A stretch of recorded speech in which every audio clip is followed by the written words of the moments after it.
कभी कभी एक छोटी सी चाल पूरी जिंदगी का खेल पलट देती है। मोहल्ले की दीवारों पर लगे कुछ पोस्टर एक इज्जतदार इंसान को चर्चा का विषय बना देंगे। गोपाल जी को पता भी नहीं और पूरा इलाका उनके नाम से गूंज उठेगा। लेकिन सवाल यह है, ये सब क्यों हो रहा है और इसके पीछे किसका दिमाग है? आने वाला हर पल रिश्तों की असली परीक्षा लेने वाला है। तुमसे तुम तक की कहानी अब उस मोड़ पर आ चुकी है जहां हर मुस्कान के पीछे एक साजिश छुपी है और हर तारीफ के पीछे कोई ना कोई मकसद। आने वाले ट्विस्ट में मोहल्ले का माहौल अचानक बदल जाता है।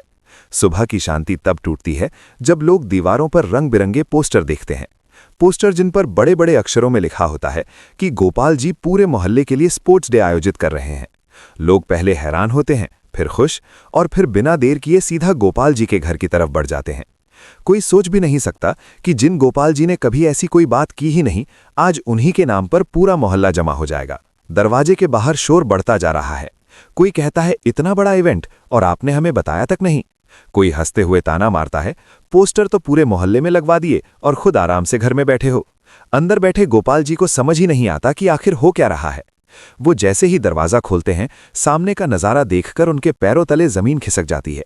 दर्जनों लोग, सवालों से भरी आंखें और हाथों में वही पोस्टर जिनके बारे में उन्हें कुछ भी पता नहीं। गोपाल जी के चेहरे पर शौक साफ झलकता है।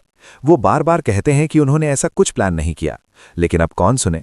पोस्टर में लिखा होता है कि जो भी स्पोर्ट्स डे में जीतेगा उसे इनाम मिलेगा और इनाम खुद गोपाल जी देंगे। ये लाइन पढ़ते ही गोपाल जी की हालत और खराब हो जाती है। उनके मन में एक ही सवाल घूम रहा होता है कि ये सब किसने किया और क्यों। तभी वहां अन्नू पहुंचती है। माहौल को हल्का करने की कोशिश करती है। सबको समझाती है कि चलिए ना, जब सब इतना एक्साइटेड हैं तो स्पोर्ट्स डे सेलिब्रेट कर ही लेते हैं। अन्नू की बातों में एक अलग ही जोश होता है, जैसे वो अंदर से चाहती हो कि ये सब हो। इसी बीच अगर आप भी ये सब देखकर हैरान हैं तो वीडियो को लाइक जरूर कीजिए, क्योंकि आगे जो होने वाला है वो और भी चौंकाने वाला है। मोहल्ले वाले धीरे धीरे मान जाते हैं और स्पोर्ट्स डे की तैयारी शुरू हो जाती है। लेकिन असली ट्विस्ट तब आता है जब सबको पता चलता है कि आरएस सर भी वहां आने वाले हैं। और जहां स्पोर्ट्स डे हो और आरएस सर हो, वहां मुकाबला साधारण कैसे हो सकता है।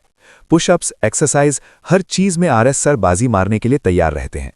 आर्यवर्धन हर एक पल, हर एक मौके का इस्तेमाल कर रहा है गोपाल जी का दिल जीतने के लिए।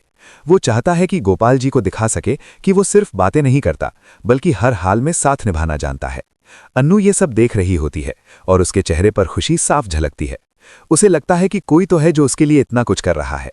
उसकी आंखों में उम्मीद है, भरोसा है और एक अनकहा सपना भी। आज अन्नू ने एक और बड़ी जीत हासिल की होती है जब वो रजनी को भी मना लेती है। माहौल थोड़ी देर के लिए हल्का लगने लगता है, लेकिन कहानी में सुकून ज्यादा देर टिकता नहीं। तभी एंट्री होती है मीरा की। मीरा सीधे गोपाल जी के पास पहुंचती है, चेहरे पर चिंता और शब्दों में जहर। वो साफ कह देती है कि चाहे कुछ भी हो जाए, उन्हें शादी के लिए हाँ नहीं कहनी चाहिए। मीरा की बातों में डर छुपा होता है, लेकिन उसके पीछे की वजह कुछ और ही होती है। इस बार गोपाल जी चुप नहीं रहते। वो पहली बार सीधा सवाल दाग देते हैं। कहते हैं, इसमें तुम्हारा क्या फायदा है? तुम्हें क्या परेशानी है अगर आरएस सर और अन्नू की शादी हो जाए? ये सवाल मीरा को हिला देता है। वो तुरंत बात को घुमा देती है। कहती है कि इससे आरएस सर की बदनामी होगी, लोग बातें मनाएंगे। लेकिन गोपाल जी अब सब समझने लगे हैं। वो सख्त लहजे में कह देते हैं कि अपना फैसला वो खुद ले सकते हैं और किसी के बहकावे में नहीं आएंगे। मीरा वहां से चली तो जाती है, लेकिन उसके मन में डर बैठ चुका होता है, क्योंकि अगर ये बात आर्य को पता चल गई कि मीरा गोपाल जी को रोकने गई थी तो तूफान आना तय है।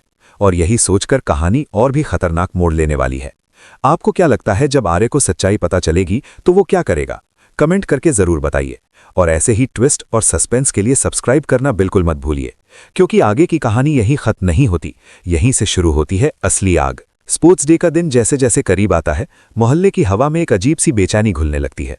बाहर लोग हंस रहे हैं, तैयारी कर रहे हैं, लेकिन घरों के अंदर रिश्तों की दीवारों में दरारें साफ दिखने लगी हैं। गोपाल जी बाहर से भले ही शांत दिखते हों, लेकिन अंदर ही अंदर उनका मन उथल पुथल से भरा हुआ है। हर कोई उनसे इनाम की बात कर रहा है, हर कोई उन्हें आयोजक मान चुका है और अब पीछे हटने का कोई रास्ता नहीं बचा। वो सोचते हैं कि अगर अब मना किया तो मोहल्ले में उनकी बात का क्या मतलब रह जाएगा। और शायद यही आर्यवर्धन चाहता था। आर्य दूर खड़ा सब देख रहा होता है।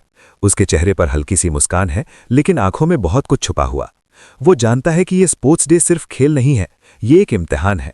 गोपाल जी के भरोसे का, अन्नू की उम्मीदों का और मीरा की चालाकियों का। अन्नू जब आर्य को देखती है तो उसकी आंखों में चमक आ जाती है। उसे लगता है कि आर्य हर बार की तरह इस बार भी सब संभाल लेगा। लेकिन उसे क्या पता कि इस खेल में जीत और हार से ज्यादा दांव पर दिल लगे हुए हैं। स्पोर्ट्स डे शुरू होता है, बच्चे दौड़ रहे हैं, बुजुर्ग ताली बजा रहे हैं और पूरा मोहल्ला जैसे एक साथ सांस ले रहा है। तभी आरएस सर की एंट्री होती है। उनका आत्मविश्वास, उनका अंदाज सबको आकर्षित कर लेता है। वो पुशअप्स करते हैं, एक्सरसाइज में सबको पीछे छोड़ देते हैं। लोग उनकी तारीफ करते नहीं थकते।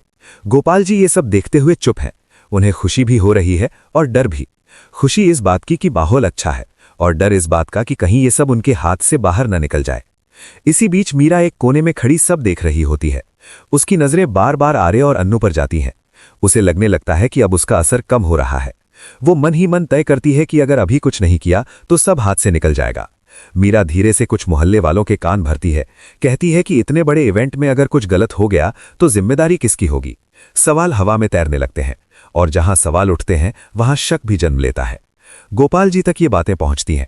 उनके चेहरे का रंग बदल जाता है। वो सोच में पड़ जाते हैं कि क्या वाकई उन्होंने बिना सोचे समझे हाँ कर दी। तभी अन्नू उनके पास आती है, उनका हाथ पकड़ती है और भरोसे से कहती है कि सब ठीक रहेगा। अन्नू की आवाज में सच्चाई होती है। वो नहीं चाहती कि कोई भी गोपाल जी को अकेला महसूस करे। उस पल गोपाल जी को एहसास होता है कि अन्नू सिर्फ एक जिद्दी लड़की नहीं बल्कि समझदार और मजबूत भी है। अगर आपको लग रहा है कि अब सब ठीक हो जाएगा तो जरा रुकिए, कहानी यहां और गहरी होने वाली है। आर्य को अचानक किसी से एक ऐसी बात पता चलती है जो उसके खून को खौला देती है। उसे इशारों इशारों में बता दिया जाता है कि मीरा गोपाल जी के पास गई थी उन्हें शादी के लिए मना करने।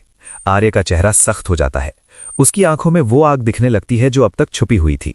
वो फैसला करता है कि अब चुप नहीं रहेगा। आर्य सीधे मीरा की तरफ बढ़ता है, लेकिन तभी स्पोर्ट्स डे का फाइनल राउंड शुरू हो जाता है। पूरा मोहल्ला चीयर कर रहा है। आर्य रुक जाता है क्योंकि वो जानता है कि गलत वक्त पर उठाया गया कदम सब बिगाड़ सकता है। लेकिन उसके अंदर का तूफान अब शांत नहीं होने वाला।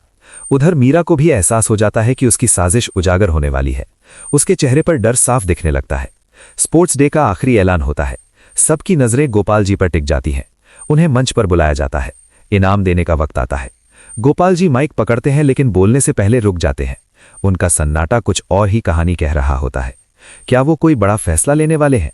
क्या वो सबके सामने सच बोल देंगे या फिर मीरा की बातों का असर अब भी बाकी है? अगर आप भी जानना चाहते हैं कि गोपाल जी के इस सन्नाटे के पीछे क्या छुपा है तो वीडियो को लाइक जरूर कीजिए और कमेंट में बताइए कि आपको क्या लगता है आगे क्या होगा, क्योंकि अगला पल सब कुछ बदलने वाला है। गोपाल जी का सन्नाटा पूरे मैदान पर भारी पड़ जाता है। बच्चों की हंसी थम जाती है, तालियों की आवाज रुक जाती है। हर आंख बस गोपाल जी के चेहरे को पढ़ने की कोशिश कर रही होती है। उनके हाथ में माइक कांप रहा है, लेकिन आंखों में अब वो उलझन नहीं बल्कि एक फैसला साफ झलकता है। वो गहरी सांस लेते हैं और जैसे ही बोलने वाले होते हैं मीरा का दिल तेजी से धड़कने लगता है। उसे लगता है कि अब सब खत्म हो जाएगा। गोपाल जी बोलना शुरू करते हैं। उनकी आवाज भारी है लेकिन सच्ची। वो मानते हैं कि आज का दिन सिर्फ खेल का नहीं बल्कि भरोसे का भी इम्तिहान है। वो मानते हैं कि स्पोर्ट्स डे का आइडिया उनका नहीं था, लेकिन वो ये भी कहते हैं कि अगर मोहल्ला एक साथ खड़ा है तो वो पीछे नहीं हटेंगे। ये सुनते ही मोहल्ले में फुसफुसाहट शुरू हो जाती है। कुछ लोग हैरान हैं, कुछ प्रभावित, और तभी गोपाल जी की नजर सीधे आर्य पर जाती है। उस एक नजर में बहुत कुछ कह दिया जाता है। आर्य आगे बढ़ता है। अब उसके कदमों में झिझक नहीं, सिर्फ सच्चाई है। वो सबके सामने खुलकर बोलता है कि उसने ये सब क्यों किया। वो मान लेता है कि पोस्टर उसी में लगवाए थे। मैदान में एक झटका सा लगता है। अन्नू की आंखें फैल जाती हैं। रजनी का चेहरा उड़ जाता है। आर्य कहता है कि उसने ये सब किसी धोखे के लिए नहीं बल्कि इसलिए किया ताकि गोपाल जी को एहसास दिला सके कि मोहल्ला उनकी कितनी इज्जत करता है और वो खुद अन्नू के लिए कितना गंभीर है। अन्नू आगे आती है। उसकी आंखों में आंसू हैं लेकिन आवाज मजबूत। वो कहती है कि उसे नहीं चाहिए कि कोई भी जबरदस्ती करे या चाल चले। उसे सिर्फ सच चाहिए था। उस पल आर्य की आंखें झुक जाती हैं। पहली बार उसे एहसास होता है कि प्यार साबित करने के चक्कर में वो हद पार कर गया था। लेकिन तभी गोपाल जी अन्नू की तरफ देखकर कहते हैं कि गलती सिर्फ चाल चलने में नहीं होती, गलती तब होती है जब इरादा गलत हो, और यहां इरादा गलत नहीं था। मीरा अब खुद को रोक नहीं पाती। वो आगे आकर सफाई देने लगती है। कहती है कि उसने सब आरएस सर की इज्जत बचाने के लिए किया, लेकिन उसकी बातों में सच्चाई कम और डर ज्यादा होता है। गोपाल जी इस बार साफ साफ कह देते हैं कि इज्जत डर से नहीं, सच्चाई से बचती है। ये सुनते ही मीरा जैसे टूट जाती है। उसे एहसास हो जाता है कि उसका खेल अब खत्म हो चुका है। मोहल्ले वाले आपस में बातें करने लगते हैं। किसी को आर्य की हिम्मत पसंद आती है, किसी को उसका तरीका गलत लगता है, लेकिन एक बात सब मान लेते हैं कि अन्नू और आर्य का रिश्ता मजाक नहीं है। गोपाल जी आखिरी फैसला सुनाने से पहले एक पल रुकते हैं। पूरा माहौल थम सा जाता है। अगर आपकी भी सांसें इस वक्त रुकी हुई हैं तो वीडियो को लाइक जरूर करें, क्योंकि ऐसा मोड़ हर रोज नहीं आता।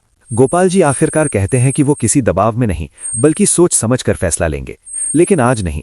आज वो सबको ये बताना चाहते हैं कि किसी भी रिश्ते की नींव जबरदस्ती या चाल से नहीं बल्कि भरोसे से रखी जाती है। ये सुनकर अन्नू के चेहरे पर मिलीजुली भावनाएं आ जाती हैं, खुशी भी है और बेचैनी भी। आर्य समझ जाता है कि ये आखिरी जीत नहीं बल्कि एक लंबा इंतजार है। स्पोर्ट्स डे का समापन होता है, लेकिन कहानी यहीं खत्म नहीं होती।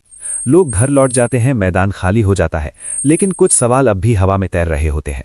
मीरा चुपचाप वहां से चली जाती है, लेकिन उसकी आंखों में बदले की एक चिंगारी बाकी रहती है। आर्य और अन्नू एक दूसरे को देखते हैं, बिना कुछ कहे बहुत कुछ समझ लेते हैं।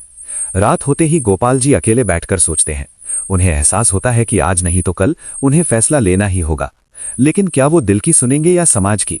क्या मीरा सच में पीछे हटेगी या फिर कोई नई चाल चलेगी? और सबसे बड़ा सवाल, क्या आर्य का सब्र इस इंतजार में साथ देगा? आपको क्या लगता है आगे क्या होगा? कमेंट करके जरूर बताइए।